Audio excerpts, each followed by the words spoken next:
Tantsutrennis või aeroobikas on ilmselt iga naine käinud, kuid kui palju te olete kokku puutunud idamaise tantsuga? Nüüd näeme, kuidas puusad tõeliselt nõksuma panna.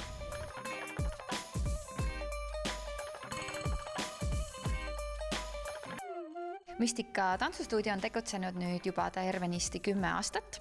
Meil on tegemist siis eelkõige idamaiste tantsustiilidega siin, kuid lisaks idamaisele tantsule on meil ka siin igasuguseid muid alternatiivseid stiile.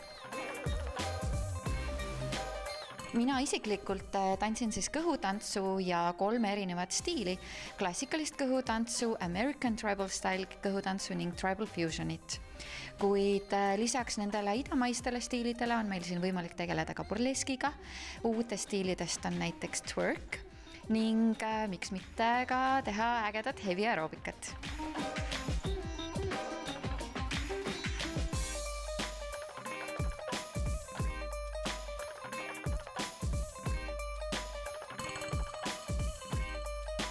Klassikaline kõhutants vist on publikule kõige nagu tuttavam, et tegemist on siis traditsioonilise araabia kõhutantsuga, kus me siis õpime nii klassikat kui ka siis erinevaid folkloorseid tantse.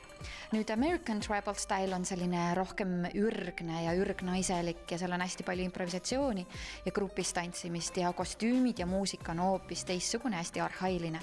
Ja tribal fusion kõhutants omakorda on selline uuem eksperimentaalsem stiil, kus kasutatakse hästi palju moderntantsu, džässi, hip-hopi, hästi populaarne praegu Vogue ja seda kõike miksitakse omakorda kõhutantsuga, nii et midagi jälle uut noorte pärast ja ägedat.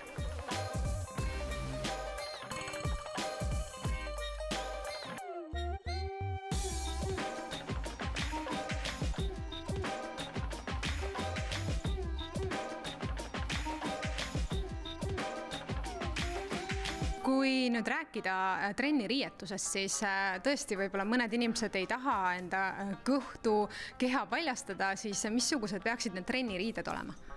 Nüüd algajaid me alati ootame kindlasti retuusides, et ei oleks pikka seelikut.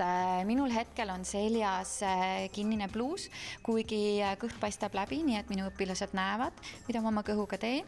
Et oluline on lihtsalt see, et oleks selline liibuvam bluus, et ei ole väga selline keha kattev, selline lai riietus, et ka treener näeks, et kas nüüd õpilane teeb õigesti ja siis oskab teda siis vastavalt vajadusele suunata.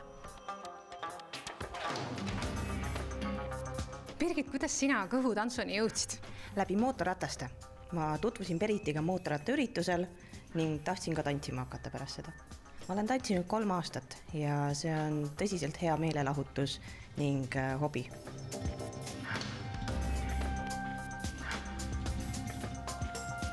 Kõhutantsu maailmas tegelikult tohutult populaarne ja üle maailma toimub hästi palju igasuguseid erinevaid festivale ja üritusi. Nii et harrastajamatele õpilastele on võimalik siis käia erinevatel kursustel, nii siin samas Mystika tantsustuudios kui ka siis erinevatel festivalidel Eestis ja välismaal.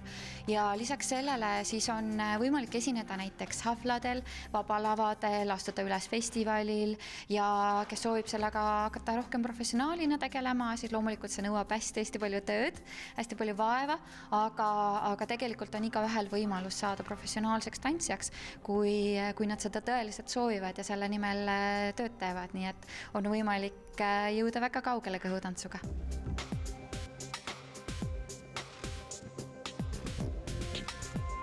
Ja kui nüüd meie vaatajad ka tahavad algust teha või tahavad oma õpinguid jätkata, siis kuidas nad teid üles leiavad? No kõige parem on leida meid üles kas kodulehe kaudu www.mystika.ee või siis otsida meid üles Facebookis, kus on siis meil on mitu erinevat lehte, meil on ka showgruppide lähed, võimalik meid kutsuda nii esinema, kui ka siis leida meid tantsustuudio lehelt üles ja kirjutada meile, et sooviga trenni tulla või siis võib täiesti lihtsalt kohale tulla ja uksest sisse astuda ja me võtame nad avasüli vastu.